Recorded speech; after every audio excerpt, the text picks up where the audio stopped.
আসসালামু আলাইকুম। আপনারা অনেকেই আছেন বর্তমানে একটি গরুর খামার দিতে চাইতেছেন। তো অনেক আছেন প্রবাসী কিংবা অনেকে আছে ব্যবসায়ী কিংবা অনেকেই আছে বেকার বা অনেকে স্টুডেন্ট। তো অনেকেই আছেন যে বর্তমান সময়ে সবাই চায় যে একটা ফার্ম করতে কিংবা একটা গরুর ফার্ম দেওয়ার জন্যে। মানে বর্তমান জেনারেশন সবাই চায় একটা গরুর ফার্ম দেবেন। কারণ বর্তমান সময়ে সবথেকে আহ, আপনার বিপদহীন, মানে যেখানে কোনো বিপদ নাই, ঝুঁকি নাই, এর ব্যবসার মধ্যে, এই সকল ব্যবসার মধ্যে সবথেকে বিশাল ভালো একটা বিজনেস আইডিয়া হচ্ছে গরুর বিজনেস করা কিংবা গরুর একটা ফার্ম দেওয়া। তো সেক্ষেত্রে আমি যদি আপনাদেরকে আইডিয়া দিই, আপনারা অনেকের সময় সময় অনেকে ভাবতে পারেন, যে অনেকে চিন্তায় পড়েন যে আসলে আমরা দেশি গরু দিয়ে বিজনেস শুরু করব, না আমরা বিদেশি গরু দিয়ে খামার শুরু করব কিংবা ফার্ম শুরু করব। তো শুরু করার আগে কিন্তু এরকম অনেকেই হিমশিম খান। তো বিষয় হচ্ছে, আমি আপনাদেরকে ক্লিয়ার করে দেবো যে আপনি যদি দেশি গরু দিয়ে যদি খামার করতে চান কিংবা ফার্ম করতে চান, সেক্ষেত্রে কী কী সুযোগ সুবিধা রয়েছে কিংবা বিদেশি গরুতে কী কী সুযোগ সুবিধা রয়েছে, সেগুলো আমি আপনাদের সাথে আজকে আলোচনা করবো ইনশাল্লাহ। তো বিষয় হচ্ছে, আমি সর্বপ্রথম দেশি গরু নিয়ে আলোচনা করি। আপনি যদি দেশি গরু দিয়ে ফার্ম করতে চান, তো দেশি গরুতে সুবিধাগুলো রয়েছে সেগুলো হচ্ছে, দেশি গরুতে রোগ প্রতিরোধ ক্ষমতা একটু বেশি, দেশের আবহাওয়া ও খাবারের সাথে সহজে মানিয়ে নিতে পারে। আর দেশি গরুতে সবসময় যত্ন কম লাগে, ওষুধের খরচও কম। আর দেশি জাত যে গরু রয়েছে, সেই গরুদের দুধ আছে, সেই দুধের ফ্যাটের পরিমাণও বেশি থাকে। খড়, ঘাস, ভুসি, যে কোনো সাধারণ খাবারে দেশি গরু আপনার টিকে থাকবে। তো বিষয় হচ্ছে যে আপনি যে কোনো সাধারণ খাবারে কিন্তু দেশি গরু টিকে রাখতে পারবেন, তবে বিদেশি গরু কিন্তু এভাবে পারবেন না। তো এরপর হচ্ছে, দেশি গরুর আরেকটা সুবিধা আছে, বাচ্চা পালনের সহজ। বাচ্চা পালনের সময় আপনার কোনো ঝুঁকিপূর্ণ নেই, কোনো ঝুঁকি নেই। এটা বাচ্চা পালন সহজ এবং কম ঝুঁকি। আর দেশি গরুর অসুবিধা হচ্ছে, দুধের পরিমাণ কম, প্রতিদিন 2 থেকে 4 লিটার আপনি ঘরে দুধ পাবেন। বাজারে বিক্রি করলে তুলনামূলক দাম কম হয়, শুধু দেশি বলেই বেশি দাম পাওয়া যায় না। অনেকে আছে যে আপনি যদি গরু বিক্রি করতে যান, মনে করেন যে ঢাকা আইতে বাজার যদি আপনি দেশি গরু বিক্রি করতে যান, অনেকে মনে করে আর দেশি গরু দাম নেই, মানে ওরকম একটা দাম দেয় না। কিন্তু অরিজিনালি কিন্তু দেশি গরুর গোশটা ভালো কিংবা দেশি গরু কিন্তু ভালো, তবে এমনি বাজার বেশি একটা দাম পাওয়া যায় না, মানে একটু দাম তুলনামূলক কম পাওয়া যায় না বেশি, এটা এমন না। তো যদি আপনার বিশেষ ভালো জাত না হয়, তাহলে কিন্তু দাম পাওয়া যায় না বেশি। একটু মোটামুটি দেশি গরুর মধ্যে ভালো জাত আছে, সেগুলো যদি হয় তাহলে একটু মোটামুটি দাম পাওয়া যায়। আর একটা দুঃখের বিষয় হচ্ছে কি, যে দেশি গরু যদি আপনি বিজনেস কিংবা ফার্ম শুরু করেন, তো দেশি গরুতে সব থেকে একটা দুঃখের বিষয় হচ্ছে, এই দেশি গরুগুলো বড় হতে সময় লাগে। মানে এটা যে বড় হবে, ছোট থেকে বড়, এটার জন্য একটু সময় বেশি লাগে, কিন্তু বিদেশি গরুগুলো এরকম লাগে না।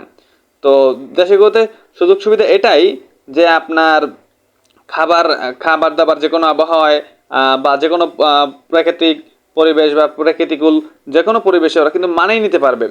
এবং মনে করেন যে এতে অতিরিক্ত যত্ন লাগে না, ওষুধ খরচও কম, এই সুযোগ সুবিধাগুলো রয়েছে। এবং তবে দুধ একটু ভালো, দুধ একটু ভালো, তবে বর্তমান সময়ে মানুষ মনে করে যে দেশি গরুর গোশ অতটা ভালো না, কিংবা মানে গোশ ভালো, বাট ওরা একটা দাম দেয় না। তবে দেশির মধ্যে আবার ভালো পদ রয়েছে, সেগুলো আবার একটু মোটামুটি ওরা দাম দেয়। এবার আমি যদি আপনাদের সাথে আলোচনা করি বিদেশি গরু নিয়ে, যে বিদেশি গরুতে কী কী সুযোগ সুবিধা রয়েছে কিংবা সুবিধা রয়েছে। তো বিদেশি গরুতে যে সুযোগ সুবিধাগুলো রয়েছে, সেগুলো আছে, দুধের পরিমাণ অনেক বেশি থাকে।